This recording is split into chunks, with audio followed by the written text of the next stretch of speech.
कि हमको जो नुकसान हुआ है वो कितना हुआ है। देश के लोगों के खून पसीने की कमाई का 70,000 करोड़ रुपया डूब गया इस शेयर बाजार। जो वापस आएगा किसी को कुछ पता नहीं। और मैं पूछता हूं कि ऐसे समय में मनमोहन सिंह को ला के चौराहे पे कम से कम 2-4 बातें पूछ तो लेनी चाहिए कि एक जमाने में आप चिल्लाया करते थे पार्लियामेंट के अंदर कि देखिए ये मेरे लिबरलाइजेशन का कमाल है कि शेयर बाजार चल रहा है, फिर क्या हुआ इसमें, क्यों डूब गया 70,000 करोड़ रुपया, कौन जिम्मेदार है इसका। किसी की अकाउंटेबिलिटी बनती है कि नहीं इस देश में, किसी की अकाउंटेबिलिटी नहीं बनी।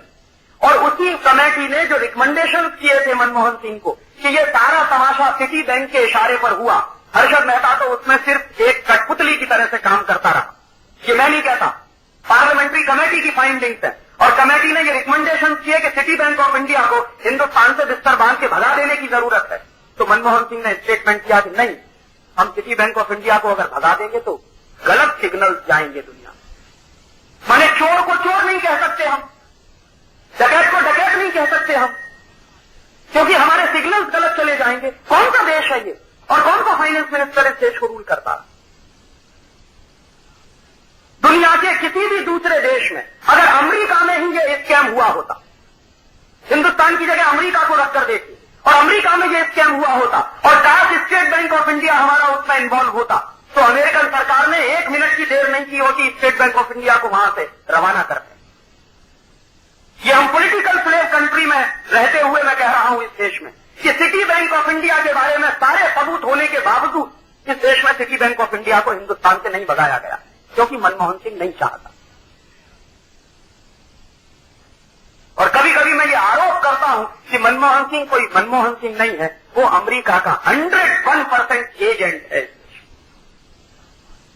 जिसने इस देश की इकोनॉमी को इतने बड़े लेवल पर ले जाकर पटक दिया। और आपको मालूम है जो पैसा डूब गया उसकी वजह से जो रिसेशन है मार्केट में वो आज तक खत्म नहीं हुआ। कितने कारखाने बंद हो गए इस देश में, हजारों प्रोडक्शन यूनिट इस देश में बंद हो गए क्योंकि उनका पैसा शेयर बाजार में। मैं मेरे उत्तर प्रदेश के बारे में बात करता हूं। नोएडा के आसपास करीब 80,000 छोटे छोटे प्रोडक्शन यूनिट थे जो डूब गए क्योंकि उनका पैसा शेयर बाजार में फंस गया, वो चल नहीं सकता। और कितने ऐसे लोग हैं जिनको मैं पर्सनली जानता हूं कि जो करोड़पति बनने चले थे रोडपति हो गए, सड़क पे खड़े, डूब गया पैसा शेयर बाजार। और ये जो डूबा हुआ पैसा है इसको वापस निकालने के लिए न मनमोहन सिंह के पास कोई तरकीब है न चिदंबरम के पास कोई। कैसे आएगा ये पैसा?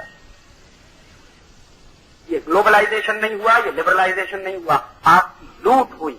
लूट होने के तरीके बदलते रहते हैं। पहले ईस्ट इंडिया कंपनी आती थी, अंग्रेज आते थे तो बंदूक और तलवार के दम पे लूट कर ले जाते थे।